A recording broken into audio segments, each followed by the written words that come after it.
দর্শক, channel S ডিজিটালে আপনাদের স্বাগতম। সাথে আছি আমি মোহাম্মদ ইউসুফ আলী। আমরা এখন অবস্থান করছি টাঙ্গাইলের মির্জাপুর উপজেলার বাঁশতল এবং আজকানা ইউনিয়নের মাঝামাঝি স্থানে। আমরা যে স্থানটিতে আছি এই স্থানটির নাম হচ্ছে হোসেন মার্কেট।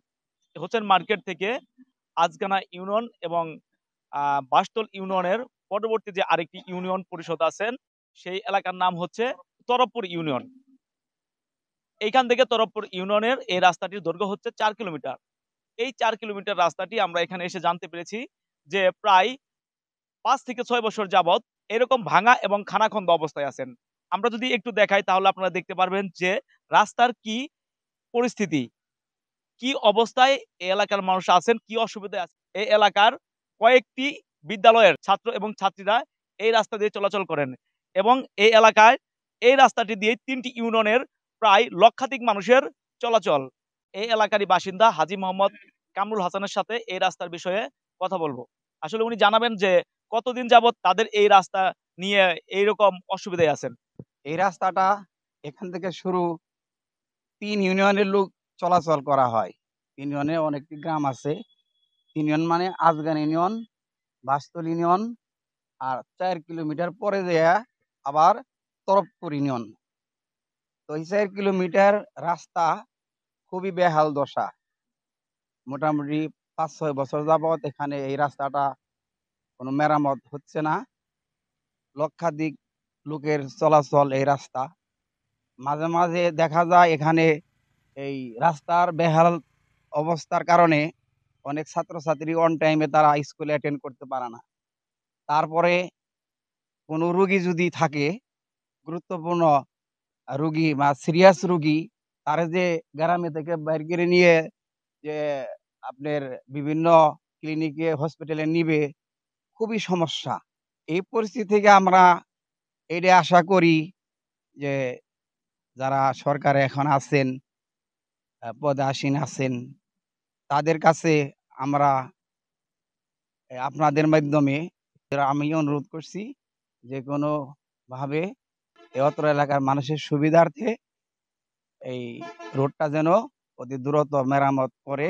রাস্তাটার পরিস্থিতি বর্তমানে দেখতেই পাচ্ছেন যে খুবই খারাপ। এই যে রাস্তা খুবই চলাচল কষ্ট হয়ে যায় আর কি। বিশেষ করে স্কুলের ছাত্রছাত্রী আছে, আমরা যারা লেখাপড়া করি আমাদের প্রচুর কষ্ট হয়ে যায়। আমরা চাই এটার কাজটা করা হোক। কাজ করলে সবারই যাতে দুর্ভোগটা না থাকে এটাই চাই। এই রাস্তাটা হচ্ছে দুই ইউনিয়নের বাঁশতল এবং আজগানের হলো মাঝখানে এটা বর্ডার। আর এই রাস্তাটা যে ঠেকছে হলো মির্জাপুরের আরেকটা ইউনিয়ন তরফপুর ইউনিয়নের মানুষজন এটাতে যাতায়াত করে। অর্থাৎ 3টা ইউনিয়নে মোটামুটি 1 লক্ষের মতো লোক এই রাস্তা দিয়ে যাতায়াত করে। অত্যন্ত জনগুরুত্বপূর্ণ এই রাস্তাটা। এখন এমন অবস্থা হয়েছে এই রাস্তায়, এটা কিছু কিছু জায়গায় এমন গর্ত সৃষ্টি হয়েছে, এই রাস্তাতে মানুষের হাঁটার চলাচলের উপযোগিতা নাই। আপনাদের মাধ্যমে সেটা অভিযোগ নয়, আমাদের অনুরোধ এলাকার পক্ষ থেকে, এটা অত্যন্ত জনগুরুত্বপূর্ণ একটা রাস্তা। এটা তাদেরকে সুদৃষ্টি দেওয়ার জন্য আপনাদের মাধ্যমে আমরা অনুরোধ করছি। এখানে অনেক স্কুল কলেজের ছাত্রছাত্রী এখানে পড়ালেখা করে এই এলাকায়। আমরা এই রাস্তার কারণে আমরা অনেকটা পিছিয়ে আছি।